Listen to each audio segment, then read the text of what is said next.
بسم الله الرحمن الرحيم نحمده ونصلي على رسوله الكريم أما بعد فأعوذ بالله من الشيطان الرجيم بسم الله الرحمن الرحيم فضائل قرآن مجید کے حوالے سے سیشن نمبر 16 حدیث نمبر بھی 16 سیشن جو بھی ہے 16 ہے جو بھی ہے وہ مسئلہ نہیں ہے کیونکہ ایک ہی سیشن میں بہت ساری احادیث ہوتی ہیں، ہم اپنی کسی کے ماتحت نہیں کر رہے، اپنی ہی مرضی سے کر رہے ہیں، اور جتنا ٹائم ہوتا ہے اس حساب سے ہم احادیث اور ان کا خلاصہ جو لکھا ہوتا ہے وہ کرتے ہیں۔ ٹھیک ہے جی، تو سیشن کا حساب کوئی نہیں ہے ہمارا۔ ذکر و تسبیح وغیرہ کے مقابلہ میں تلاوت کلام اللہ کی فضیلت، یہ ٹاپک ہے، اور جو سن رہے ہیں، پڑھ رہے ہیں، دیکھ رہے ہیں تو وہ بھی مائکاف ہوتا ہے جن کا، وہ بھی کیا کریں گے جی، احادیث کو پڑھیں گے اور یہ نور حاصل کریں گے۔ نور ہے، قرآن بھی نور ہے، احادیث بھی نور ہیں، دونوں ایک ہی نور ہیں۔ بسم اللہ الرحمن الرحیم، اللہم صلی علی محمد النبی الأمی وعلى آلہ وسلم تسلیما۔ عن عائشة رضی اللہ تعالی عنہا أن النبي صلى الله عليه وسلم قال قراءة القرآن في الصلاة أفضل من قراءة القرآن في غير الصلاة، وقراءة القرآن في غير الصلاة أفضل من التسبيح، والتكبير والتسبيح أفضل من الصدقة، والصدقة أفضل من الصوم، والصوم جنة من النار۔ رواہ البیہقی فی شعب الایمان۔ حضرت عائشہ رضی اللہ تعالیٰ عنہ نے حضور اقدس صلی اللہ علیہ وسلم کا ارشاد نقل کیا ہے کہ نماز میں قرآن شریف کی تلاوت بغیر نماز کی تلاوت سے افضل ہے، اور بغیر نماز کی تلاوت و تسبیح و تکبیر سے افضل ہے، اور تسبیح صدقہ سے افضل ہے، اور صدقہ روزہ سے افضل ہے، اور روزہ بچاؤ ہے آگ سے۔ تلاوت کا اذکار سے افضل ہونا ظاہر ہے، اس لیے کہ یہ کلام الہی ہے، اللہ نے کلام فرمایا ہے۔ باقی تورات انجیل زبور وغیرہ کلام الہی نہیں ہیں، کتابیں ہیں، ان کی اسی لینگویج میں ان کو اتارا گیا، جبکہ اللہ نے اس زبان میں کلام فرمایا۔ اور پہلے معلوم ہو چکا کہ اللہ تعالیٰ کے کلام کو اوروں کے کلام پر وہی فضیلت ہے جو اللہ تعالیٰ کو فضیلت ہے مخلوق پر۔ ذکر اللہ کا افضل ہونا صدقہ سے اور روایت میں بھی وارد ہے، اور صدقہ کا روزہ سے افضل ہونا جیسا کہ اس روایت سے معلوم ہوتا ہے۔ دوسری بات روایت کے خلاف ہے جن سے روزہ کی فضیلت معلوم ہوتی ہے، لیکن یہ احوال کے اعتبار سے مختلف ہے۔ بعض حالتوں میں روزہ افضل ہے اور بعض میں صدقہ، اسی طرح لوگوں کے اعتبار سے بھی مختلف ہے۔ بعض لوگوں کے لیے روزہ افضل ہے، اور جبکہ روزہ آگ سے بچاؤ ہے جس کا درجہ اس روایت میں سب سے اخیر میں ہے، تو پھر تلاوت کلام اللہ کا کیا کہنا جو سب سے اول ہے۔ صاحب احیاء یعنی کتاب صاحب احیاء لکھنے والے کہتے ہیں نے حضرت علی کرم اللہ وجہہ سے نقل کیا۔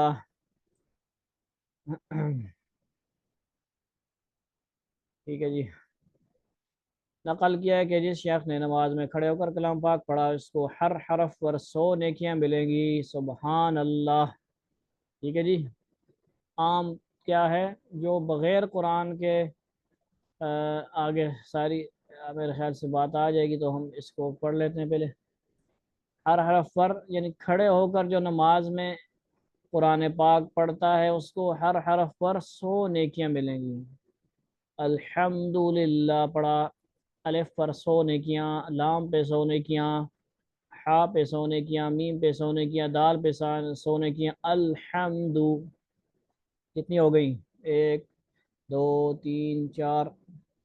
الحمد 400۔ ٹھیک ہے جی، اور جس شخص نے نماز میں بیٹھ کر پڑھا اس کے لیے 50 نیکیاں، کیا مطلب ایک حرف پہ 50 نیکیاں، اور جس نے بغیر نماز کے وضو کے ساتھ پڑھا اس کے لیے 25 نیکیاں یعنی ایک حرف پہ،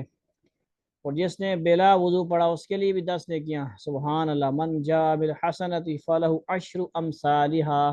قرآن میں ایک نیکی کو اللہ تعالیٰ فرما رہے ہیں کہ 10 نیکی، تو اللہ تعالیٰ کا کلام فرما رہا ہے، قرآن میں بھی اس کا ذکر ہے نیکی کا۔ من جاء بالحسنتی فلو اشر امثالها، وہ عام نیکی ہے، کوئی بھی نیکی ہے جو بندہ کرتا ہے تو اللہ تعالیٰ نے تو قرآن میں بھی فرمایا کہ 10 نیکیاں ملتی ہیں، لیکن جو جس نے بلا وضو پڑھا اس کے لیے 10 نیکی۔ اس کا مطلب کیا ہوا کہ ہر وقت بندے کا وضو نہیں ہوتا، معذور ہوتے ہیں، لیکن بغیر ہاتھ لگائے پاکی کی حالت میں وضو نہیں ہے، اگر نماز کا دائیں بائیں کوئی اور وقت ہے، مثلا زور سے لے کر فجر سے ظہر تک ہر بندہ اب نہیں ہے وضو کر سکتا، لیکن وضو میں رہے گا تو پھر وہ اس کی اپنی برکات ہیں جی۔ اب دیکھ نیکیاں آ گئی سامنے، جس کو یہ پتہ ہوگا، یقین ہوگا نبی صلی اللہ علیہ وسلم کی بات پر کہ 100 نیکیاں بھائی ملنی ہیں، ایک حرف پہ ہم اگر نماز میں پڑھیں گے۔ اب اس میں یہ بھی فائدہ زیادہ اس کو ہوگا جو زیادہ حافظ ہوگا قرآن کا، جتنی زیادہ تلاوت کرے گا نماز میں اتنا زیادہ جو ثواب بھی ملے گا، اور جو شخص پڑھے نہیں بلکہ صرف پڑھنے والے کی طرف کان لگا کر سنے، اس کے لیے بھی ہر حرف کے بدلے ایک نیکی ہے۔ اللہ تعالیٰ نے کسی کو محروم نہیں رکھا، پڑھنے والے کو بھی محروم نہیں رکھا، سننے والے کو بھی محروم نہیں رکھا، ٹھیک ہے جی۔ تو یہ حدیث ہمیں بہت ساری باتیں بتا رہی ہے، صحیح ہے جی۔ یعنی مقصد کیا ہے، خلاصہ کہ وقت وقت کی بات ہے، ہر وقت ایک چیز افضل نہیں ہوتی، ٹھیک ہے جی۔ اب اس سے لوگوں کو بھی چاہیے کہ وہ جناب ایسا نہ کریں کہ ان باتوں کو، ایک ہی چیز کو رٹا لگانا شروع کر دیں، ایک چیز نعرہ لگانا شروع کر دیں، باقی چیزوں کو پیچھے کر دیں، یعنی یہ ساری چیزیں افضل ہیں۔ تلاوت، تسبیح و تکبیر، یعنی سبحان اللہ، الحمدللہ، اللہ اکبر، یہ ساری تکبیر تسبیح ہوتی ہیں، تسبیح کے اندر سبحان اللہ وغیرہ الحمدللہ آ جاتا ہے، اور تکبیر میں اللہ اکبر وغیرہ، یہ بھی افضل ہے۔ تسبیح صدقہ سے افضل ہے، ٹھیک، پچھلی حدیث میں آیا تھا جو تلاوت بھی کرے اور کیا کرے، بانٹے بھی، اللہ کے راستے میں خرچ بھی کرے، وہ بھی ڈبل اگر فائدہ ہو جائے تو وہ بھی زیادہ بہترین ہے، اچھا کام کر رہا ہے۔ لیکن ہر حال میں تلاوت ہر کام سے افضل، کیونکہ وہ اللہ کا کلام ہے، اور پیسے خرچ کرنا اور وہ ایک دنیاوی چیز ہے، صدقہ اس کا ثواب تو ہے لیکن تلاوت سے افضل نہیں ہوگا۔ ہاں اگر دونوں کام کر رہا ہے بندہ، مثلا تلاوت بھی کر رہا ہے بندہ اور جہاں پہ کلمہ وغیرہ تسبیحات کا ذکر وہ بھی کر رہا ہے بندہ، افضل ہے جی۔ صدقہ روزہ سے افضل ہے، صدقہ کا ثواب یہاں پہ روزہ سے افضل بتایا جا رہا ہے۔ تو مقصد یہ ہے کہ کہیں پہ موقع دیکھ رہے ہیں بندہ کہ یار روزے تو، اور گرمیاں مثال کے طور پر، اب ہر بندہ روزہ نہیں رکھ سکتا، مثلا آپ کسی علاقے میں ٹھنڈا علاقہ ہے، کسی میں گرم ہے، پنجاب وغیرہ گرم ہے، تو صدقہ کرتے رہیں بھائی، پانی وغیرہ پلاتے رہیں، یہ بھی صدقہ ہے،